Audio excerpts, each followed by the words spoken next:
So thank you for joining us today. I'm sure that you all are avid gardeners and you've got plants going crazy every year, right? No. We're trying. My name is Kathy Birch, as you can see on the slide. Is that in focus? Yes. I've been, stop. I'm going to stop for a second. I'm going to start this sign-up sheet. So if you would write your name on here just to keep track of who's here this hour, that would be great. I've been growing a garden in my house here in Springville for about 15 years now. I had one in my house in Provo before we moved here, and when my husband decided we should think about possibly moving here to Springville, the one thing I did not want to leave was my cute little 3 garden beds, because I put a lot of time and love and energy into them. So everything that I know about gardening I've learned by experience. And there's much, much more out there to know than what I know. At the end, they asked me to come and share my thoughts and feelings about it. So I've got some ideas, and hopefully that'll give you some inspiration to get your hands in the dirt, because that's what we like. So I learned from the first hour, we're just gonna skip right through the first part. So why would you grow a garden? And you wanna click on you be my mask man? You can probably do it around the other side. Groceries are expensive. We like to eat. We like to eat. Groceries are expensive. So click, click, click, click, click, all the way through this slide. Okay, you get better food, better health. There's all kinds of advantages. You get to have a sense of pride about growing a garden. One more time. For sure. And there's also some other advantages to growing a garden. If you're trying to teach your kids how to work, this is a great thing to do. I kind of missed the boat on that when my daughter's 21. She still hates working in the garden. Well, I guess I missed the boat on that one, but there's other things that she doesn't know how to work. And also, growing a garden helps you build self-sufficiency, the confidence to know that you can weather a storm. If you can get till the first planting season, that you'll be okay. And I found that working and having a garden is a great way for me to minister. We take tomatoes to people all the time. And frankly, my garden is at the side of my house, and so anybody walking up and down our street stops to visit, and I love that. We always know it's, of course, sometimes they get the view that's not, the most flattering, but they stop to visit, and I love that. So I've been able to meet with a lot of people that I don't get to talk to in their homes. So that's been a great advantage for us. So please feel free to pop right up and contribute to this conversation. So when you're planting your garden, here's some things. Do you already have a garden plan or garden in your space? So, okay. I put some of these in here because I have a couple of neighbors who I've watched try to start gardens, and they're not really open to feedback. But these are some things that they should have considered before they planted where they did. Okay, where is the sun? Can I shade things that need to be shaded in the afternoon? Is there water? Is there water there? Can I automate that watering? That's really been the lifesaver for me, is to automate my watering. I use a drip system. We've looked into that. Some people use sprinklers. I don't like to put water on the leaves of my tomato plants. So I use a drip system to get the water there. But that's wonderful. I set it and go. My garden gets watered every morning at 5:30. And by the time I get up, whenever that chooses to be, I can wander through my damp garden in the morning, and I just love it. Why don't you want water on the leaves? Water on the leaves of your tomato plants will burn the leaves of your tomato plants. So the sun will hit the water That's and right. So you want to keep any diseases grow, and it's just not a good thing. You want to keep it. And same thing with squash. You tend to get more mold and mildew on your squash leaves if they get wet all the time. So if you can water from the ground and keep the water off the leaves, you're in better shape. There's a lot of vegetables that do that. You also want to kind of consider what kind of soil is in where you want to put your garden. Sometimes you'll have a great spot with great sun, but the soil is all clay and rocks. So, is it worth the effort to dig everything into the ground? Or do you want to invest in containers or raised beds? Thank you very much. You want to put in raised beds. Or really, if you're in an apartment, maybe you really do want to consider just growing in containers. And there are a couple of websites out there, YouTube videos. A lady's got a channel. She does all of her stuff in containers.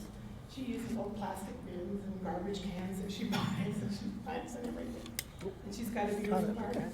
And the nice thing is she puts them all up on chairs so she doesn't have to go down on her knees. I think, yeah, that's the way in the future. I can see that in my cards already.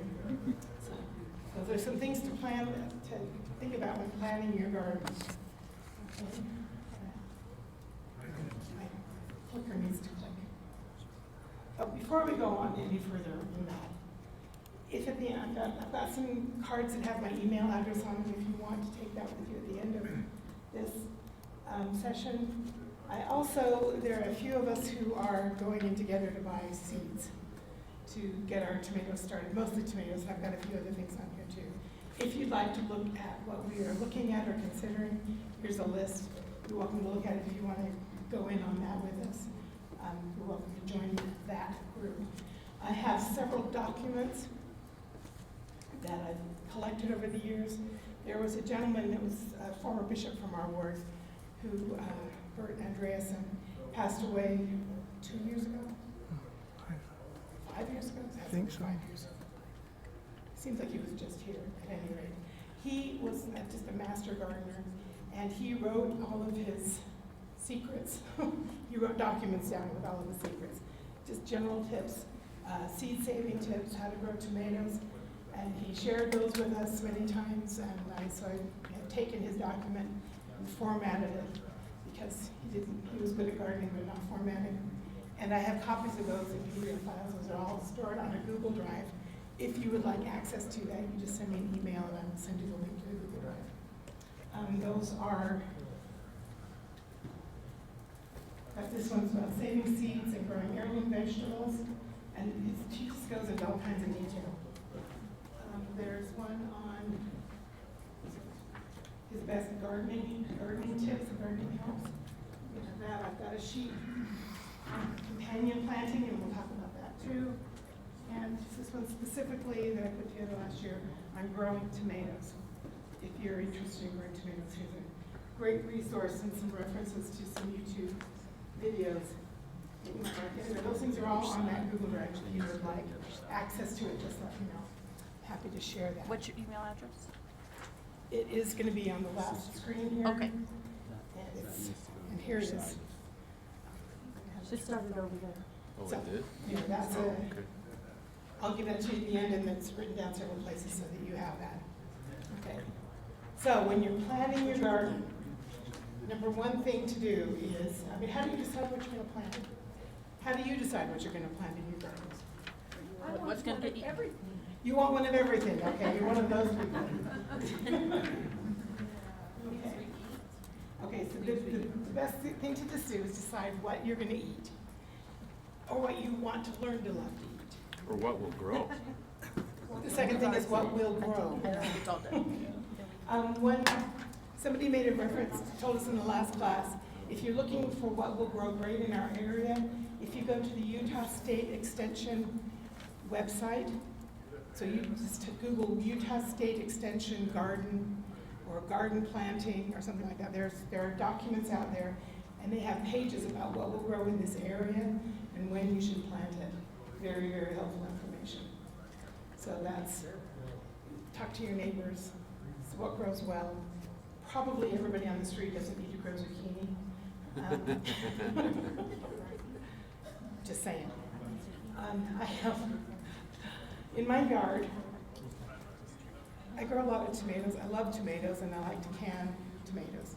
So I grow tomatoes. Now, ideally, you're supposed to move tomatoes, move things to different spots every year, except I can't. I have an agreement with my next door neighbor, and whatever plants I plant along the outside bed on my garden, he knows he's welcome to have whatever he wants from there. So we share tomatoes. And I would move them, except those are the tomatoes that grow the best every stinking year. So the ones that I put out that I plant to share, those do the best. So I don't. It's because you're sharing. Probably. So I have to leave them where they're at, and I have to share them with Blake because, that's the way it works. So when you're deciding what to plant and you want one of everything, don't fall prey to garden porn. Okay, what I call garden porn are these lovely, high-color, glossy magazines that make it look like everything is going to be fantastic, and everything you planned is going to look, you know, just like those. It's always going to be that way. Okay, that's not reality, folks. The reality of gardening does not look like that. So that's why we call it, ooh, garden board. Because it makes you want one of everything, and it's not accurate, it's not real life. That's not what life is. So don't fall prey to that. Decide what you want, and then find, you know, and then you can get topics. Now, it's fine to order seeds from this company. I'm not saying that. I'm just saying, don't believe the hype, okay? Because it's not all. My tomatoes are never all perfect like that. Sorry, and my cucumbers are sometimes a little yellow. That's how it is. We get 5 of those magazines. Oh, I want some of that, I want some of this, oh, I want some of that too. And meanwhile, I spent $400 on seeds. Right. Hello. And there's not that much room in my yard, and I don't have that much energy in my tank to do all that planting. Okay, so the other thing to consider is if you want to can something, we love to make salsa. If you love to make salsa, you're going to want to plant, there's a list for you already, tomatoes, onions, cilantro, peppers, garlic, you know, tomatillo, if that's what you like. If you want to make salsa verde, then plant tomatillos. Knock yourself out. If you want to do pickles, you're going to have to plant cucumbers. You might want to plant dill. You might want to plant garlic. My husband loves garlic in the pickles, don't you? Yes. Okay. So those are the kinds of things you, if you want to do tomato, if you want to can spaghetti sauce, again, you can, if you want to do herbs, maybe, the problem is if I have these on, I can't see you. If I don't have them on, I can't see anything. This year I've decided I'm going to turn one of my beds into a perennial bed for growing medicinal herbs. And I've decided, so I'm going to get some comfrey starts from a friend of mine that has comfrey. Heather's telling me about mullein that I want to try. I'm going to put yarrow in because I can put that in several different places. And so I'm looking at all these things that I can use in beauty products or in health care products. I also want to plant some echinacea. So those are my new ones for this year. What does comfrey and yarrow do? Well, I'm not going into that. Okay. Yarrow, first of all, attracts beneficial insects to your yard. So all the pollinators love yarrow, so they'll come. And that's number one, the thing to do. So Okay. some of these are good for knitting bones and helping skin diseases and all those kinds of things. That's another class. That's a whole other class, all that good stuff. we can talk about that for hours. All right, any comments or questions about what you want to plant or how to make your plan? Okay. Were you gonna go into companion planting? I'm going to talk about that too. Okay. The other thing to do is plan where you're going to put stuff. I guess this is where companion planting. Let me do this real quick first. The next thing to do is get out your calendar and create a plan. So there are some things that can go straight out into the cold weather early in the year. So you want to decide what you can direct sow early. You want to decide what you have to start indoors to put out early. Then you need to look at when your last frost date is. So there's some things you can start indoors well before the last frost date, and some things you're going to save to sow directly into the garden after the last frost date. So those are the kind of the 4 categories. Rules of thumb. When is the last frost date in our area? Mother's Day. On Mother's Day. So kind of that way. Except for last year when did it freeze after Mother's Day? Yep. I don't know where was I last year. Last year was a wild one. But generally, Mother's Day is the last frost date. And for other things, for early planting, we always say you can plant all the green things. Spinach, peas, lettuce, kale. And Every 2 weeks you can put them in every 2 weeks, right? But those kind of things can go in around St. Patrick's Day because they're green, right? That's how I remember it. You can also plant root vegetables, potatoes, onions, carrots, potatoes and carrots at any rate, can go in early as well. Right, so early. You don't want to sow carrots indoors and then transplant them. I made that mistake last year. I thought I was being all smart, and I have some really weird carrots. Really weird, not even usable.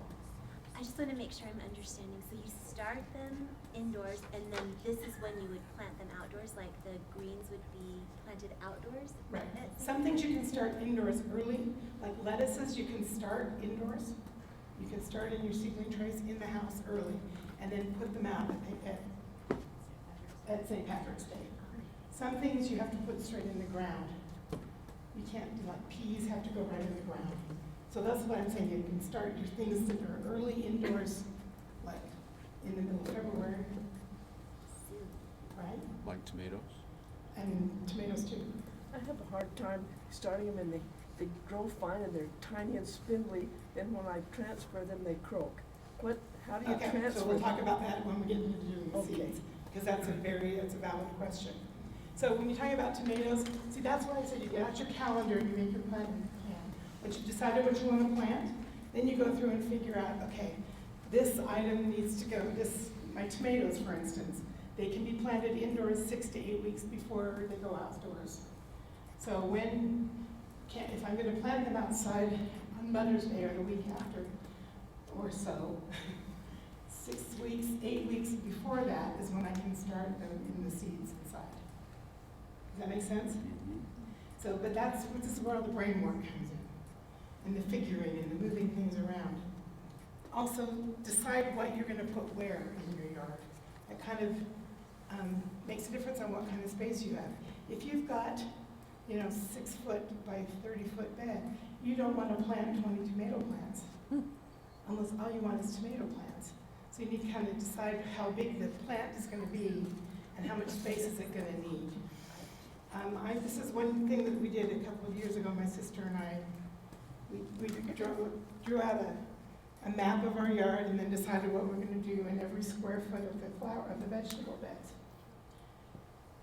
That worked for a while. And I kind of have changed that a little bit. I still decide I'm going to put onions and carrots in that bed. I'm going to put this in that bed, and I kind of do it that way. But this is one way to do it so that you know exactly what you need. Then you can also decide, I want to keep some spaces for flowers, because I like to have flowers in with my vegetables. In German, there's a saying that says, das Auge isst mit, so your eye eats along with the rest of you. So, they're talking about plating food and stuff, but make it pretty so that you're happy to be there. You want to pass that around? Let people see if they like? Yeah, I'm happy to pass that around if anybody's interested in looking at it. So that's when I forget where I was going to go after that. Go ahead and click on the next one. About that one.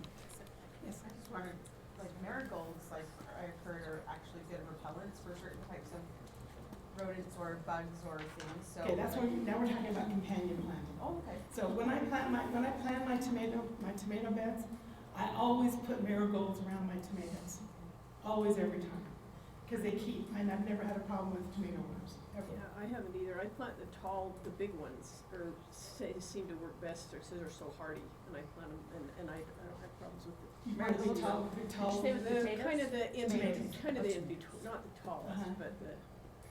Bigger ones, Yeah, not bigger little ones, tiny, not the inches little or- mini ones. Yeah. I like a variety. I like yellow ones and orange ones. Yeah, and, I do too. And they bloom all And year, they you bloom all know? the whole Yeah. summer long. I hardly have to do anything with them. Last year I planted basil in between the tomato plants too. And I didn't use the basil for anything. You can make pesto, but you can only eat so much pesto when there's only 2 of you. But I love how it smells in the garden.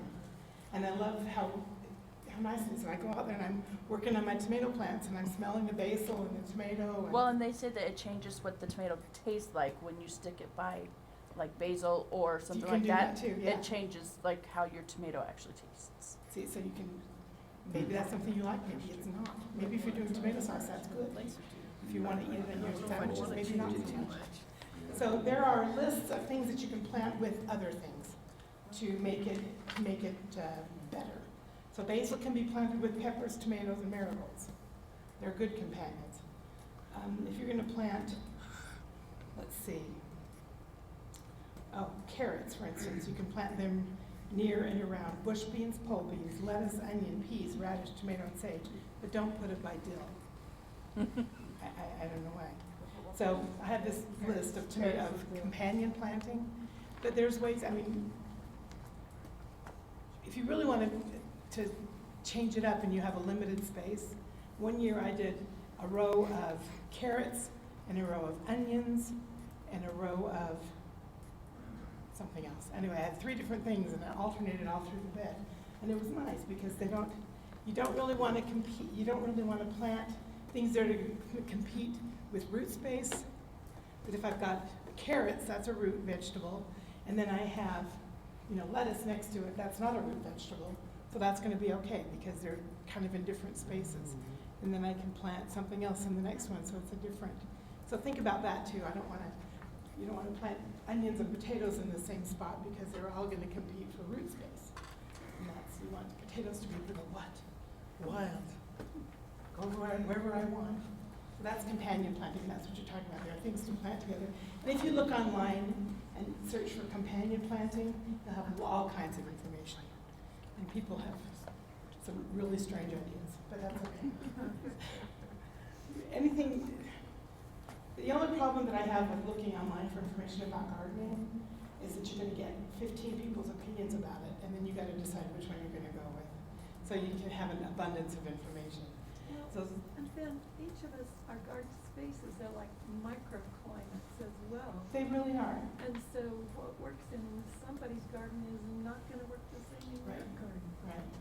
And so, be a little disciplined about who you watch and what you take on from them, because you have to pick and choose and make it work for your space. What about soil preparation and like? That's a whole, we don't have to worry so much about acidity because we're pretty much okay here. Let's have pine trees. Yeah, if you have a pine tree next to you, that's something to consider when you plant your garden. We are in zone 7. Sometimes people are like, I don't know. We're in zone 7 here. And since you all live in my neighborhood, I'm guessing, we're all in the same zone. Now, the guidelines on each of the seed packets, each seed packet has guidelines about how early you can plant it written right on it. But so go with that information or what you get from the Utah State University Extension as far as when it has to be planted. So there's a cute little diagram down there if you can figure out where we are. We're in the May to June category on that. So, okay, I'm quick. Okay, now we're talking about dirt. Okay, so dirt is different than soil. Just because it's in the ground doesn't mean it's going to be good to grow vegetables in. So you might need to add stuff to where you grow your vegetables. For me, this is why I chose to go with raised beds, because the soil on the side of our yard was, I think, left over from construction. So it was not good soil for planting. And I didn't want to have to dig all that stuff in, at least with a container or the raised bed. I've got a limited space where I'm amending the soil. And the part where I'm walking and kneeling, whatever, I don't care if that's got good soil in it because I'm going to mow that down every time. But I wanted to amend the soil. The other thing is, never, ever, ever walk on your garden soil. So if you're going to plant somewhere, don't be walking across it or riding bikes across it because it compresses it. You want that soil to stay loose and friable. So the nutrients that are in your soil feed your plants an eventual use, and make sure you put good nutrients in the soil. Where can you get good nutrients for your soil? Chicken manure. All kinds of manure, chicken manure, rabbit. Rabbit poop is great, a great source of nitrogen. Okay, so it's good for soil as well, especially if you can grow tomatoes. Horse manure is fantastic. Cow manure that has been aged. If a dog poops in my garden, should I leave it there? No. Take it out? No, you want to remove anything that's the droppings of a meat-eating animal is not good for your garden. It will breed E. coli, so you don't want it there. Now, I don't know how you keep cats out of your garden. My cat does not poop in my garden. But the neighborhood cats do sometimes. So I'm constantly pulling that out and throwing it away. You don't want to leave that. And when I plant stuff, I have to cover it with a cage or some kind of thing to keep the cats out of it. Because they just love it when you've freshly tilled and it's all lovely and they think, oh, look, it's a lovely large litter box just for me. And the quail love it too. Quail I don't worry about so much because quail do not eat meat. No, but they eat plants. They and eat plants. They do their little dust feathers. Okay, yeah, that's true, that's another one. And then we have deer. Oh, there. Yes, we do. My sister calls them aliens. But, yeah, we have deer and we have rabbits. In our neighborhood, we have rabbits. I feel like we could put a sign up, I am Mr. McGregor. Right? So keeping the pests, if the deer eat my tulips this year, it's like I have a BB gun in the corner. Come on, you jerk. Let me have it. So I'm looking constantly for ways to keep deer out of my garden, right? Last year I came across something that I'm going to try this year for the rabbits, and she said tulle, you know, the fabric, 40-inch white fabric tulle, little netting. You put that around, you know, find a way to stake it up. The rabbits can't get through it because it catches their little claws catching it, and so they won't go into it. So that sounds good. I'm not sure if it'll keep the deer out. I heard something about Irish Spring soap. I tried the Irish Spring soap thing, it doesn't work. The deer say, pshaw. Netting works. They're way beyond that, yeah. So I still haven't solved the deer dilemma. If you ever do, and it's an easy thing, you'll probably make $1 million. Anyway, as far as your soil goes, dig stuff into it. And this really, for me, is the biggest expense of my gardening experience every year. Because I do,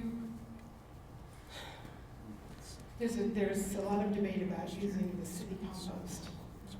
It's beautiful, it looks so pretty, that dark brown. When I started using it, I got weeds that I have no idea where they came from or what they are. And I was very careful about what I put into my raised beds. And now I have a huge variety of different weeds from the city compost. So I would be careful about that. Do you ever mix things in at the end of planting season in preparation, or is it always Often. before? Okay. Ideally, every time. In reality, it doesn't What was really the happen. Do you question? mix stuff in? When do you amend the soil? Ideally, you can put stuff. The best year I ever had gardening is someone brought me a load of horse manure at the end of the summer, at the end of the season. I put it on the beds, left it there over the winter, tilled it all in the spring. Fantastic. That was the best. If you can amend your soil, dig stuff into it at the end of the year, it will overwinter, it will decompose, it will make the soil better. If you struggle with really compacted clay soil, you want to dig vermiculite into it, and peat moss, lots of peat moss, because that will aerate and kind of liven it up a little bit. Be careful about digging pine needles into your soil, because that might kind of destroy things. But lots of leaves will compost really nicely in your beds. If you had to buy a product, what would you buy? I buy every year, what idea? I buy bag manure from Home Depot or Lowe's, and I dig at least a bag of manure into each of my 4x4 beds. I also like, there's something that's called raised bed soil. They used to sell it at Sunrock, whatever it's called now. But now I would use about a half a bag on each of my 4x4 beds, because that's just new garden soil, and it's got all kinds of good stuff into it. And where is that? They have it at Sunrock. What do you use for like your 4x4? Like what do you surround for your raised bed? Wood, metal, what do you use? Yes, I don't use metal because I don't like metal in my garden so much. Mine I built out of, they have these new bricks that you can get that are kind of shaped like a 4-leaf clover and have an indentation. And then, so I use one on each corner of the bed, and then I have a 2x10 on each side of the bed. And you just slide that into the slots on the brick. And I like that because it's easy to replace after several years when the wood starts to deteriorate, and I can just replace that plank. I had it so that I had them all screwed in the corners and stuff like that, but it was such a pain to try and replace them, and the wood doesn't last forever. And after 15 years, I'm having to replace some of the original cheap stuff that I got. For And we- 2x10, like 2x10 planks, Regular wood, we don't use treated wood not treated. because we wood. don't want it to leach into the soil. Right. because they have So, arsenic. yeah, Right. right. And so it's a 4-foot length. On my 4x4 beds, it's 4-foot length. Well, it's actually minus 2 inches. So you have the block, and then the wood, and then the block, and then, so there's blocks on each corner. It's kind of like a Lincoln logs. But I use 2x10 wood, so my boxes are 10 inches high. People do it with 2x8s or 2x12s. Just know that however deep your box is, you have to fill that with stuff. So, So I've seen like on YouTube and different areas, like the little corrugated tin or whatever I've seen those boxes. too. I've Yeah, seen- would something like that be good, or would you stick with like what? People use them all the time. In fact, I've seen people use like watering troughs and then fill them with garden soil. That's fine. I just can't afford them. Yeah. I never have that much money to spend. Galvanized. And this way, at least, usually every year I'm replacing one of my old beds. And every year I pick one. I've got 1, 2, 3, 4, 5, 6, 7, 8 beds. And so every year I'm kind of recycling or fixing the side of one, but that's what I think I can afford. I can afford the pieces to fix one bed every year. And then the rest of them. Last year we took one of the beds out for good because we decided we didn't need that one. So, okay, click with me. Okay, so when you're planting your garden, think about how big the full-grown plant is going to be. Said that before. Click it again. Okay, the companion planting we talked about. Oh, also, when you're planting tomatoes, make sure that you have cages. And don't think, oh, I'll get them in a month. Get them now and put them in. If you're going to plant beans, put something there for them to climb on. And do it right when you're planting so that you've got that in your mind that that's what's going to be. In my experience, if I wait to put a cage on a tomato, it's going to be too big and then I cause all kinds of damage when I try to cage it later. And really, plan for big tomato plants. I've got some really nice triangular frames I've used for years and years. And sometimes, I have to stake them with big poles in the ground because the tomato plants get so big. That's the indeterminate tomatoes. So companion planting and then trellises and staking. But do it right when you plant the plant. Don't wait, because then you forget what it was. Okay, and then we start seeds. So I started these seeds about 10 days ago. They're getting to the point where I've got to get them into soil. They're not gonna make it. These are tomato plants, these are Roma tomatoes.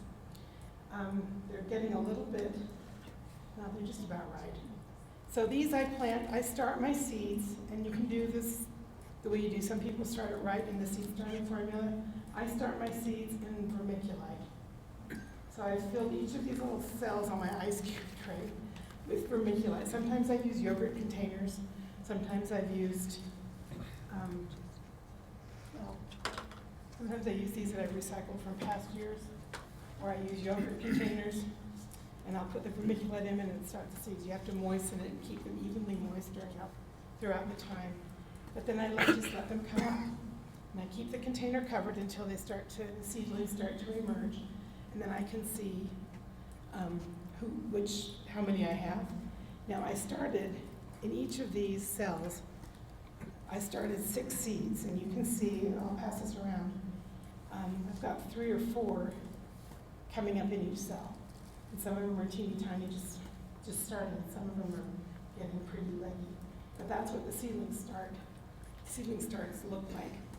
And I'll take those seedling starts and I'll fill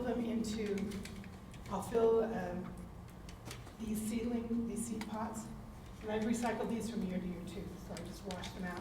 I soak them for an hour or two, or overnight in a bleach solution, a couple of tablespoons of bleach in a cup of water, to make sure that I'm not bringing anything unwanted along from last year or from previous years. You just never know. So I'll fill this with the planting mix, and then I will put one of those little tiny seedlings. I'll pull everything out of one of the ice cube cells, and kind of tease them apart and be really gentle so I'm not damaging roots. And I'll plant it as deeply as I can into the seed cell. Okay? And then I will fill the tray, with as many. Now, this is something else that I've got a few more minutes, right? Yeah, 10 minutes.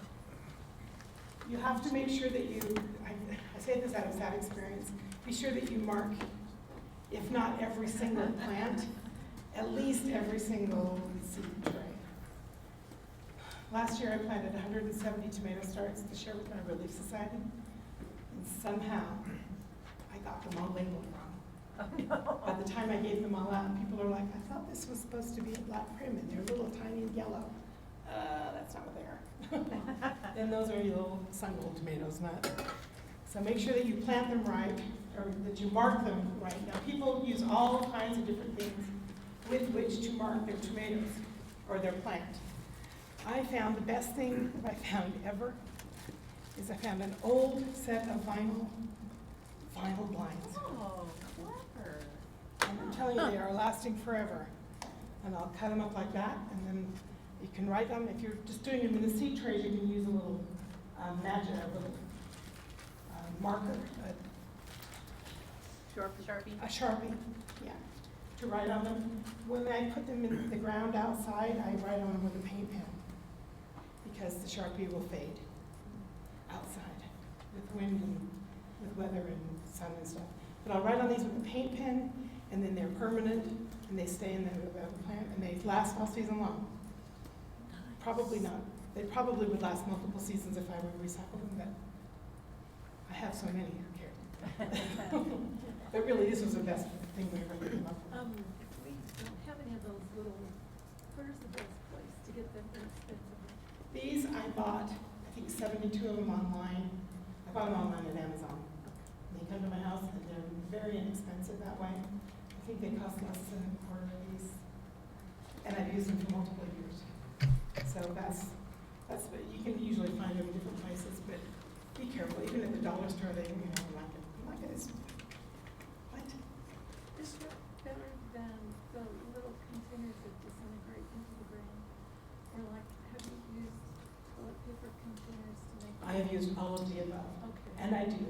So for some things that you should not mess with the root systems, for instance, I grew loofah gourds last year, which say during so they don't like their root systems messed with. So I planted it in a toilet paper tube, and then I just took the tube and put it in the ground, and it disintegrated, and they did great. What So- was that? You did it? Loofah gourds. Oh, okay. I've never heard of that. I know that was my experimental thing last year. It was What is that? fantastic. They're the gourds that you peel off the skin and they make a bath sponge. You know, the big white, the white sponges, loofahs, yeah. So I grew those last year, but I just put them right in the ground. So you can do that. Sometimes I've used those disintegrate PFAS. With these on tomatoes, once the tomatoes plants get to be yay high, I will take them out of here and plant them into red cups so that they're deeper. Because I want those tomato seedlings to get the strongest stock they can. With best, and everywhere on that stem that's touching soil will grow a root. I want it to have the strongest root system before I put it outside. So I will go from there to put them in here until they get about yay big, and then I'll put them in red cups. And do you put it all the way deep down, like? I do.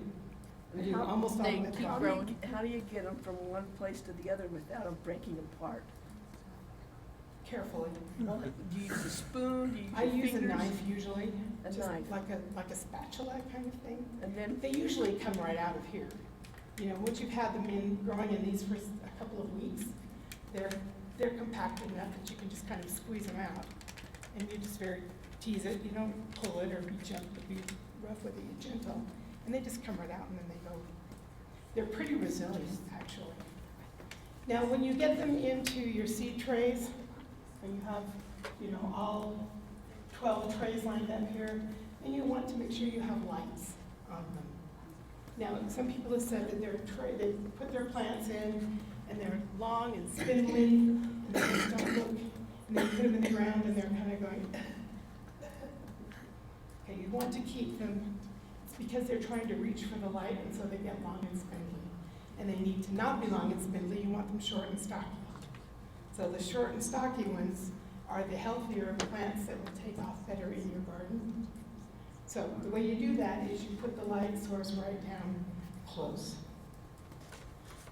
When I plant these tomatoes, I will probably just have, you know, this much of the plant showing leaf, as much as I can get of the stalk buried in there, so they'll be little tiny. So when I put the lights in, I'll have the lights down this close to the plant. What lights do you? I use, you know, people say, oh, you have to have these grow lights at $65 a piece. No. I bought shop lights, 4-foot-long shop lights, and there's the regular fluorescent tubes. So that was a bit of an expense at the very beginning, but I've used them for almost 15 years now for sure. And so I just reuse them every year, and I store them over the summer. Once I take the plant rack down, I put them away. So I get, a couple of years ago, I bought a grow light tube. I splurged, and I honestly cannot tell the difference in how my plants are growing under the grow light tube So were they versus the fluorescent tube. shop lights, are they? Yeah, but. The shop light is trying to usually. picture how you're gonna hang it, I mean. Okay, how so you- on my rack that I use at home, and you can figure out whatever you do, I have a metal rack that, you know, like one of those metal storage racks. It's, you know, about yay high, and it has wheels on the bottom. And it's just a metal rack, and I put all my plants on there, and then underneath it, I'll run a piece of chain, and I will hang my shop light from each shelf to light the shelf below. And so I hang it down really low. That's why I like the chain, because I can adjust it. Hang it down really low, and then when the plants get taller, I move the light up. So once the leaves start touching the bulbs, I move the light up an inch. But I keep it right down, right close by it. And sometimes it's a bit of a juggling process, and I play with my baby plants every couple of days. In the spring, So if you had a south-facing window with a lot of light, is that enough to start? probably, if you've got a south-facing window, that's great. Unless we don't have any sun for a week or two, or 3 or 4. Because you can keep light on your seeds for 14 to 18 hours a day, and that's great. And which you don't get that even from a south-facing window. I do not have a south-facing window in my house. In fact, I barely have east and west-facing windows, but I don't have any south or north-facing windows. So I have to come up with an alternate light source. And I personally like to be able to control the amount of light they're getting, no matter what. And so that's nice. How long do you leave the lights like running? Do you not turn them off? Do they just stay on? I turn them off at night. Okay. You know, if we go to bed at 10 or 11, I'll turn them off and turn them on again in the morning. As soon as I get up, if my husband remembers to, I flip them on. So 12, 14 hours is not a bad thing at all. In the spring, as soon as it's nice outside, if it gets a couple of 70-degree days, I will take my plants on a field trip. I'll let them sit in the yard, in the field for a little while. And I am for a couple of weeks, aren't I? I'm hauling the plants out for a field trip every day. I don't want to leave them outside because it's going to be too cold at night or if the weather's bad. So I make sure that I put them in mottled sunshine. I don't want direct sun beating down on my tiny little tender, going to be sunburned plants. I don't want to do that. So I put them underneath. You know, I've got some areas where in the afternoon there's some dappling from the tree next door. So I put them in that kind of a shady area. Being careful, of course, to put them where the snails can't get to them. Okay, so I do have a snail problem too. So that's it. For a few weeks I'll put them out for field trips whenever it's nice. And then the last week before they plant, they have to go outside to the garden at all. Do you want to click over to the next one? I was just curious at this early stage, how often you water? This early stage, I'm misting them every day. I don't want them to get dried out. I don't want them to get soaking, but I want to keep them damp, or at least moist. Yeah, so they need to be hardened off for a week outdoors before you put them in the ground. So the very last week, maybe on Mother's Day, you put them outside and plant them a week later. Unless, of course, you're gonna have frost and then you bring them in the house, because we're not stupid. Okay. Your plants will feed you from that, so I put it in the screen. Okay, so this is my last screen. Here's where you have my email address, if you're interested in getting some of those documents. I love this. The fellow that does this, I think he does a great job as far as how to plant your peppers. I've learned a lot from him, how to plant tomatoes. He pretty much does everything out. He's in California, so we'll have to kind of adapt to what he says, but he's got some great ideas. And for other information, this is a fantastic source, gardeningchannel.com, and they probably have 10,000 articles on that site. You can search for what you're looking for, anything, and you can pretty much find an answer that's there. I love this Facebook group as well. There are probably others. And again, somebody told me earlier about the Utah State University Extension gardening website, which I highly recommend. I think they have great stuff on there. I looked at it for a little bit before. And if you want the collected information of Brother Andreas and some others, I will happily send you those documents. Okay. I have not left any time for questions, but we have about 2 more minutes. Has the roll gone around? Yes, it's right there. Okay, I have it right here. If your name did not get on this roll, I think there's some back here who joined us. I'm gonna hand that around so it gets back. How much time, like, how do you allot your time for, like, I don't know, like, if I were to plan on scheduling my time based off of, like, having a work schedule, what could I feasibly think of? At which for stage? starting? For starting seeds or for working in the garden? For working, like, so not starting seeds, like, if I'm just barely starting and I'm going to put started seeds into my garden. If you're gonna buy starts and put them in the garden, Yeah, you mean like on a daily basis, how much time? yeah. It depends on how ambitious you are with your planning. If you just, someone told me once, if I was dying, if I was so old and sick I couldn't do anymore, but I could still crawl, I would crawl to the yard and plant a tomato. So, I mean, depends on what stage you're at. Right. You can do that on a Saturday for a couple of hours, you know, a small garden and be just fine. I like to do it every day for a little while. Some days it gets to be more than a little while, but then that's my mental health time. My backyard is mostly shade all day. Is there any You're not gonna find any vegetables that do well in the shade. You might have to, our backyard area also has shade, which is why I use my side yard. So maybe you plant your front yard and ornamental kale or something, I don't know what. I think vegetable gardens are beautiful. And when mine is in good shape, I think there's nothing more gorgeous. We've seen in Disney where along the sidewalk, they Yeah. plant gardens, They plant you know, and so fruit you can make it decorative along the sidewalk or in front of your house. There's all kinds, as far as time, it's how much time you need to put in there. Personally, I think it's more productive to spend a half an hour working in my garden than walking at the track. But that's just me, obviously. Well, I think it's like, to me, plants are like children. Yeah? And if you don't pay attention to your children every day, little things crop up. And Yeah. so if you just go out and take a walk in the garden every day for 10 minutes, you'll see if there are weeds, if there are snails, if there are whatever. Yeah. And then it doesn't get to be a huge problem that, my garden is dead. A little bit every day will go a long way. Yeah. But during the weeks, honestly, when I'm working a lot, less gardening happens. And that's why nothing ever got pulled out of my garden last year. Please don't drive past my house and look at my garden this year, because it's not looking like anything right now. It will before I get Just there. one thing, it takes a little more time at the beginning Yeah. because there's more room for the weeds to grow. Once the plants get bigger, you don't have to worry quite as much about pulling That's as true. many weeds Once because you have- there's not as much space for the weeds. Or you don't see them so much. Yeah. Don't plan a bother you vacation much during because the harvest tomato time. And plants don't are bigger. plan your vacations during harvest time. That's the other thing. Or get a neighbor to come in and pick all your stuff. I love working in my garden. I don't love so much when it's backbreaking for a couple of weeks, which it always is. But I love being able to go outside and just kind of putter.